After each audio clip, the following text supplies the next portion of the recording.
I'm a real estate broker and investor myself, and you might assume that I'm always the guy to say, it's always a good time for you to buy a house. That may not be the case depending on your needs, your goals, your priorities. So if you're weighing whether you're wanting to rent or buy long term, that's what we're going to talk about in this video. I connect with people just like you every day to help them discover where to live and invest in real estate and sell a property for top dollar when the time is just right for them. My name is Leif Jacobson. I'm an ex-cop turned realtor, also known as Safe Leif. If you're new to this channel, subscribe so you're first to know about all things real estate. I'd love to have you engage with me, and I'm excited that you're here. Let's get into it. Because you don't know what you don't know. The first tenet that I operate by as a broker is not telling people what to do. It's not my job to inform you what's right for you and what you should do or you're going to do. My job is to provide data and information and statistics and numbers and all sorts of information to you so you can make the best choice for yourself. You are the king and queen of this transaction, and working with me as a broker, my job is to provide information, not tell you what to do. So you're partly paying me for that information as far as providing value in that way, but I don't ever tell people what they should or are going to do. There are many factors that go into buying and selling real estate, and that's why, based on people's personal situations and past and history and difficulties and the good and the bad, priorities, decision-making process, needs, and goals, it may or may not be right for you to buy real estate. And that's what we're going to discuss today in several different components. First, we'll look at some of the financial considerations. Reference renting. Just because you're renting doesn't mean there aren't finances that are needed up front. So typically, first month's rent and security deposit are due when you're renting a place. So those things are generally refundable to you in the end if you keep great condition of the property and follow the rules. But that is cash up front. Usually, amount of the rent times 2 or 3 can easily add up to the amount that's due from you, cash out of pocket, when you're renting. If you're purchasing property, that's a different world and requires a down payment against the property, which is something people typically sub it for, but it may not necessarily. You may have heard 20, 25 or more percent as far as a required down payment against the purchase price. That may or may not be true. I work with lenders actually and a lot of first-time home buyers who vast majority don't have 20%. If you've saved up 20%, good for you. You've worked hard to do that. That's not easy to do. Just saving up raw income from your job or whatever you do for a living versus having equity in the sale of a house before. It's much easier to come forward with $100,000 or $200,000 down on a property when you have pulled that from equity from another property you've already invested in as your primary residence. So if you're saving up, I can help people and connect people with mortgage brokers who can often do either 0 down or up to about 3% down on a property, including some first-time home buyer resources where people can obtain a loan that they don't have to pay back. I just closed a property for a client who got a $22,000 loan. We'll call it a loan, but it was really kind of like a grant that they don't have to pay back as long as they follow some guidelines as a first-time home buyer.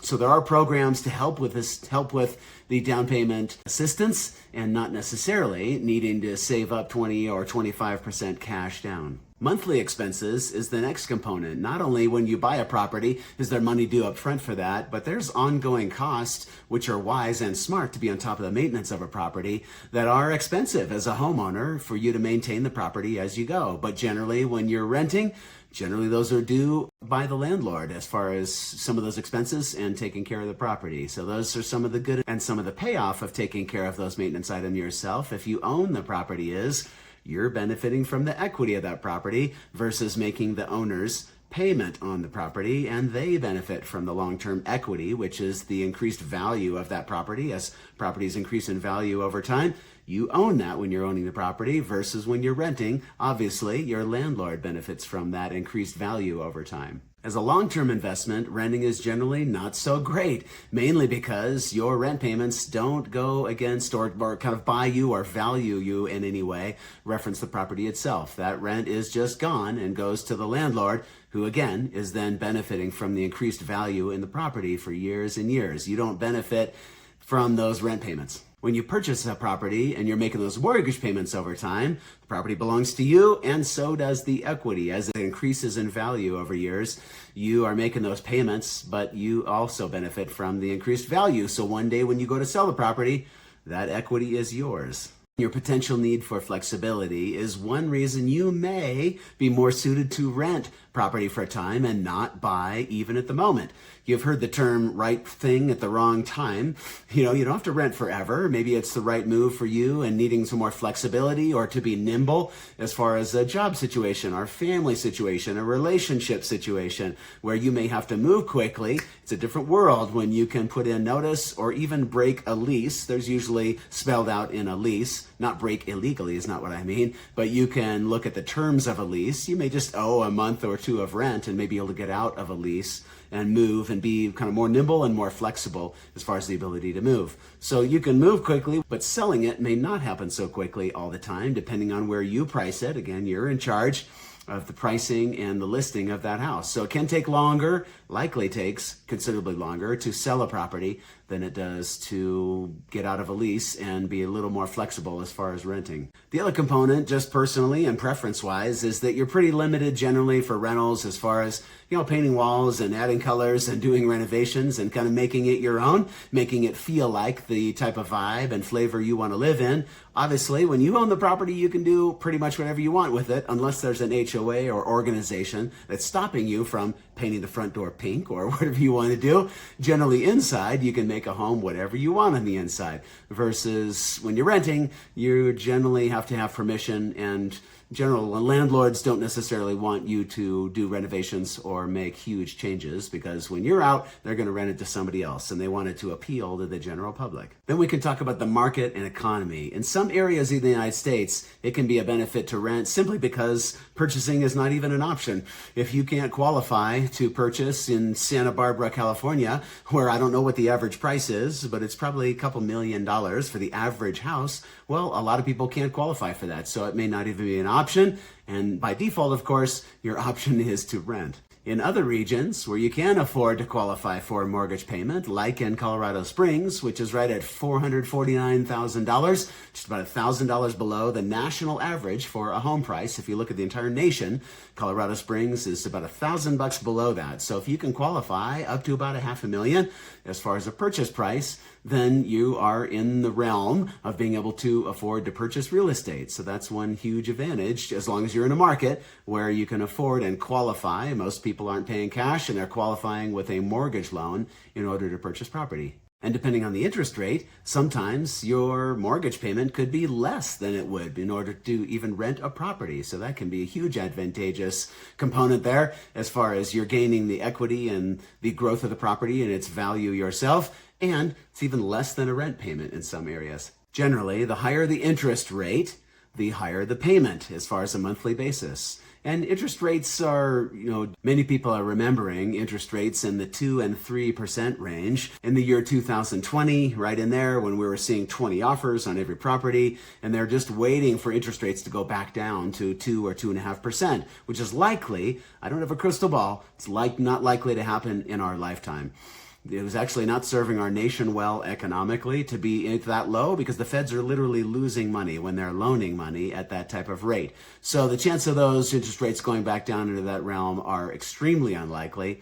And, people were buying properties for 17 and 18% interest rates in the late 80s and early 90s. So, 6 or 7 or 8% is actually a really good rate. But when it's been 2 or 3, everybody thinks 6 or 7% is crazy. But in the big scheme of things, as a long play investor myself, and I encourage you and my clients to think long-term as far as investment in real estate, there's no better investment, even better than the stock market in the United States. Long-term, decade, over 150 years in this country, generally, real estate is an even better investment and more secure investment than the stock market. So it's about as sure as you get. Again, long play, decade over decade. Real estate is the best investment you can possibly make and is what our entire economy and our capitalist market is based on. There are some psychological, emotional, and relational factors also to consider when you're buying property, and which is when you own the property, you're more invested and you're more likely to get to know your neighbors, more likely to engage with the people around you, and you're just more likely to take better care of things that we've paid hundreds of thousands or millions of dollars for.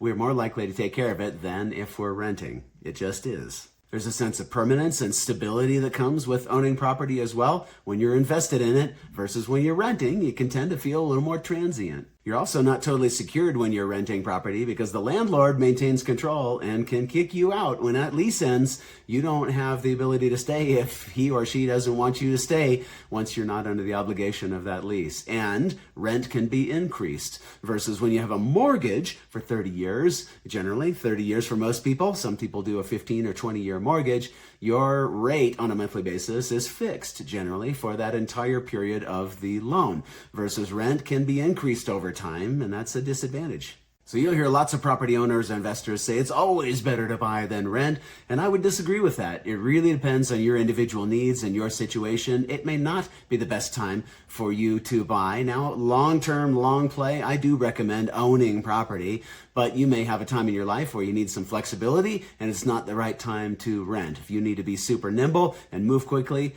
may be a better choice for you to rent for a short time frame.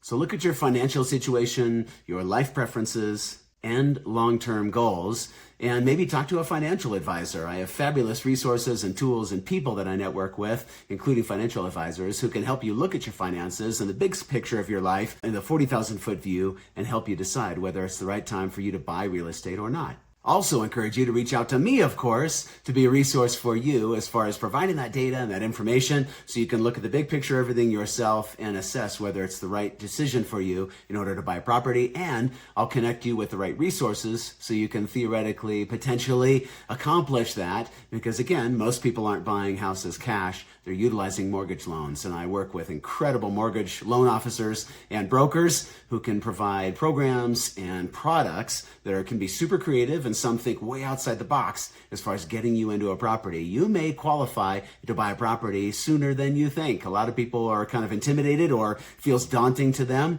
You may be better qualified than you think. So reach out to me and I'd love to connect with you with some resources there. So in conclusion, buying or renting property is a personal decision for you. Totally depends on your mentality, your financial situation, and your circumstances and your needs. And I'm all about connecting with you and about those in a very genuine level. I do real estate brokerage in a very relational and personal way. I see people as individuals. I see their needs and ask really good questions to draw out their priorities and their goals and their needs. So I'd love to connect with you. If you vibe with me and like my energy, hey, I would love to have you reach out to me. So contact me at the information below and let's connect on that.